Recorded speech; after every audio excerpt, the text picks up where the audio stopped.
जय हिंद एवरीवन। तो आज हम सीरियस 1 2026 में आए हुए कुछ इडियम्स करने वाले हैं, तो प्लीज ध्यान से सुनना। Now first is play possum, which means to pretend to be asleep, unconscious और unaware in order to avoid the situation। मतलब किसी सिचुएशन को अवॉइड करने के लिए आप ऐसे एक्ट कर रहे हो कि आप अनकॉन्शियस हो, है ना, बेहोश हो जाते हैं, है ना। जैसे हम लोग असेंबली में नाटक करते थे, असेंबली में खड़े नहीं रहना तो बेहोश होकर गिर जाते हैं। इनको लगेगा यार बेचारा बच्चा गर्मी से बेहोश हो गया, इनको क्लास में भेज दिया जाएगा। या फिर हम लोग जब बचपन में ना हमें स्कूल नहीं जाना होता था, सुबह हम लोग मम्मी उठा रही उठो इतनी गहरी नींद में होने का मतलब नाटक करते थे कि मम्मी को तरस आ जाए कि स्कूल ना भेजे आज, है ना। तो वो होता है प्ले पॉसम, ठीक है। For example when mom asked who broke the vase, everyone in the house started playing possum, ठीक है। अच्छा, पॉसम एक जानवर भी है जो ना अपने प्रेडेटर से बचने के लिए एक्ट करता है कि वो मर चुका है। तो इससे तुम याद कर सकते हो कि पॉसम एक जानवर है, वो एक्ट करता है मरने का, तो play POSSUM.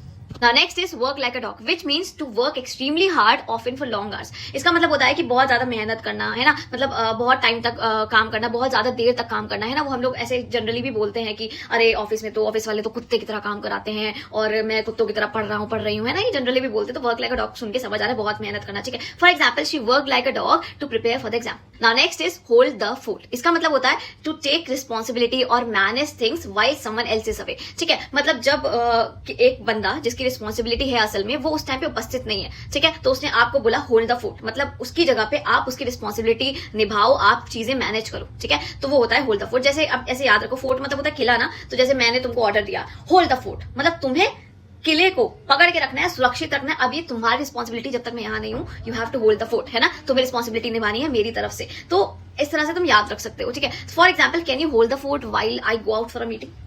Now next is under a cloud, which means to be under suspicion, disgrace or not be trusted due to something negative। मतलब तुमने एक बार कुछ गलत कर दिया, ठीक है। अब उसकी वजह से ना तुम जो शक के बादलों के ना नीचे आ गए हो, मतलब शक की निगाहों में। अब सब तुम्हें शक की निगाहों से देखते हैं। तुम वो जो बादल है ना, क्लाउड है, अंडर अ क्लाउड में वो बादल जो है ना, वो शक का बादल है, तुम उसके नीचे आ गए हो। जैसे तुमने अगर एक बार घर से फ्रिज से आइसक्रीम या चॉकलेट निकाल के चोरी कर ली, भाई बहन की खा ली, ठीक है। अब अगली बार जब भी वो चॉकलेट या आइसक्रीम गायब होगी, शक किस पे आएगा? तुम पे आएगा। शक किस पे होगा? तुम पे होगा। क्यों? चाहे वो मम्मी ने खाई हो या पापा ने खाई हो, है ना, किसी और ने खाई हो, रिश्तेदार ने खाई हो, रिश्तेदारों के बच्चों ने खा ली हो, पर शक किस पे होगा? सबसे पहले तुम पे होगा, ठीक है। तो वो होता है अंडर अ क्लाउड। वो जो क्लाउड है ना, वो शक का क्लाउड है। For example he has been under a cloud since the incident. Next is live in each other's pockets, which mean to spend one's time together often excessively, मतलब हमेशा साथ रहना, है ना, और हमेशा एक दूसरे से चिपके रहना, ठीक है।